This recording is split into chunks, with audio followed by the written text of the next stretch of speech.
자, 안녕하세요. 오늘은 음란의 원인과 결과라는 제목으로 한 두 편에 걸쳐서 말씀을 나눠보도록 하겠습니다. 어, 제가 이전에 올린 꿈을 꾸는 자 2편 영상에서 음란을 죽을 각오로 끊으라고 했습니다. 그 음란에 대한 부분을 좀 더 심도 있게 이야기 나누고자 합니다. 특히 청소년이나 청년들은 필히 이 부분을 좀 집중해서 들었으면 하는 바람입니다. 코로나 확진자가 게이클럽과 술집 여러 군데를 드나들었고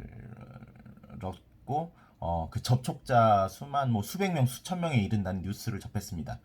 그래서 게이클럽이 한때 실시간 검색어 상위에 오르기도 했는데요. 특히 요즘 젊은 층에서 또는 청소년층에서 성의식에 대한 문제 진짜 심각하다고 생각을 합니다. 동성애에 대한 거부감이 과거에 비해 현저하게 둔감을 했고요. 심지어는 교회 안에서도 성평등이다, 인권이다, 이러면서 동성애는 사랑의 눈으로 접근을 해야 한다 하면서 아이들의 의식 자체를 굉장히 동성애에게 관대하게 넓혀주고 있는 그런 현실입니다. 어떤 전문가들은 이런 성 문제 현상이 대학 입시 위주의 교육으로 인해 학업 이외의 교육이 부족해서라고 말하기도 하는데요. 그러나 성 문제는 교육의 문제가 아닙니다. 성적인 문제는 교육의 문제가 아니라 100% 이것은 영적인 문제입니다. 이것은 나의 영적인 상태에 대한 내 육체의 반응입니다.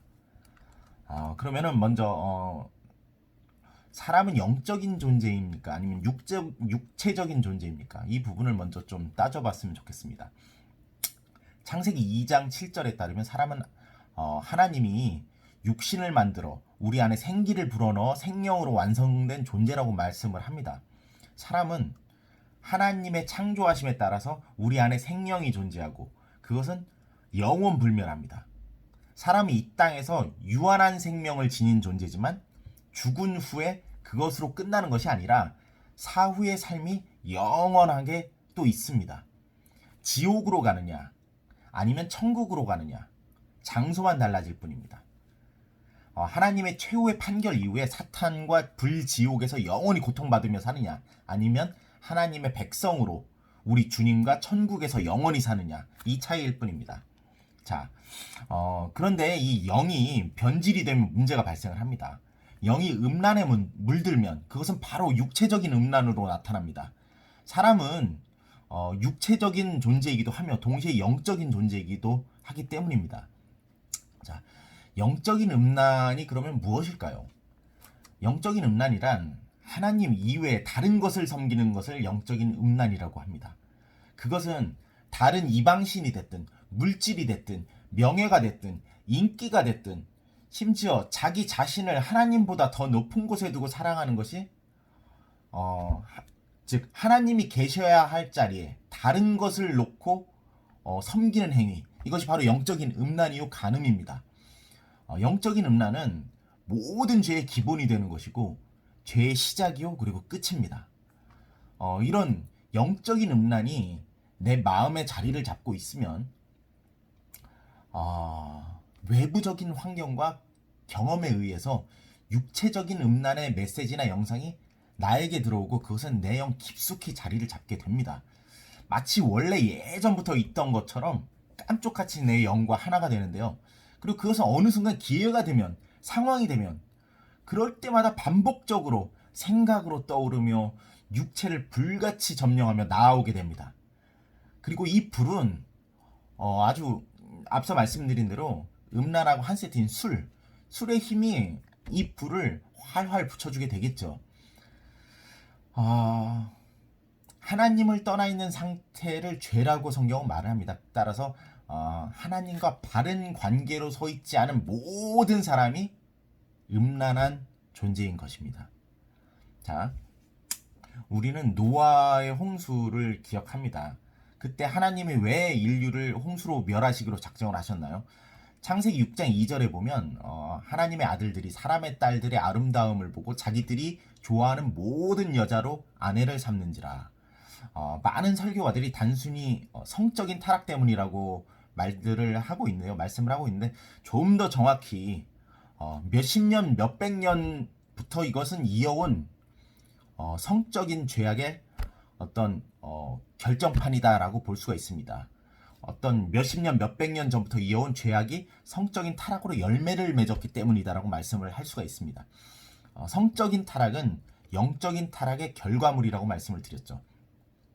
성적인 타락은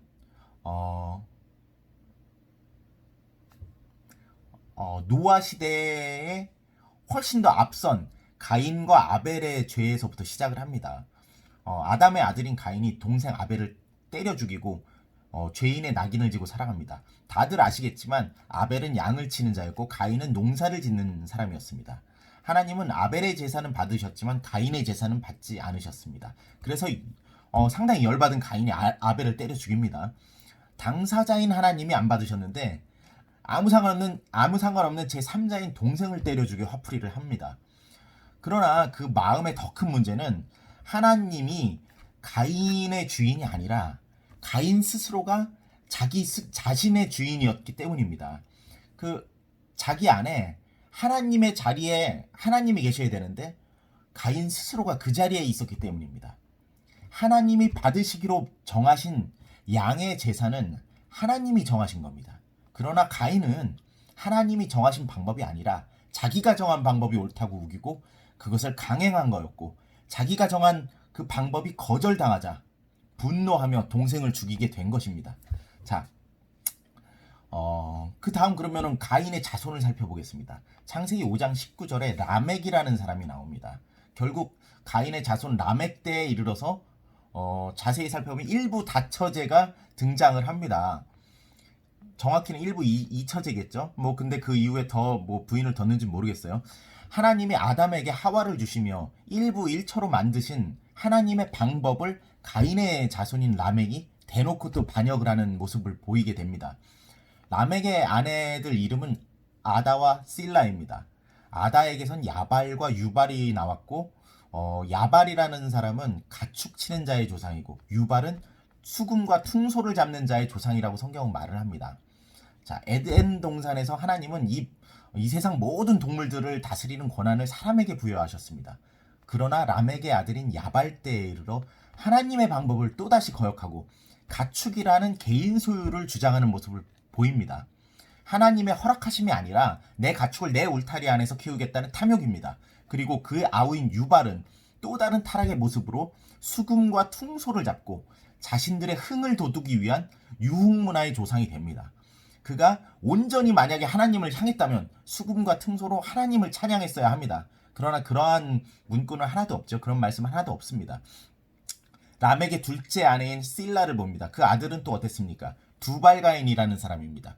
구리와 쇠로 여러 가지 기구를 만드는 사람이라고 성경은 말합니다. 창세기 5장 23절에 라멕이 외치는 소리를 들으면 그의 아들 두발가인이 과연 구리와 쇠로 무엇을 만들었는지 알 수 있게 됩니다.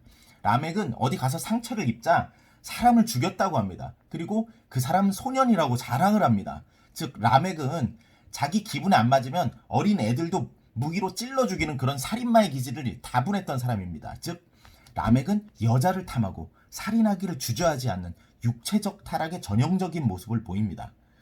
자, 가인의 타락은 이런 자손들의 타락으로 이어지고 더 깊은 이런 타락들은 결국 노아 시대에 이르러 엄청난 육체적 음란의 최종 타락으로 접어들게 된 것입니다.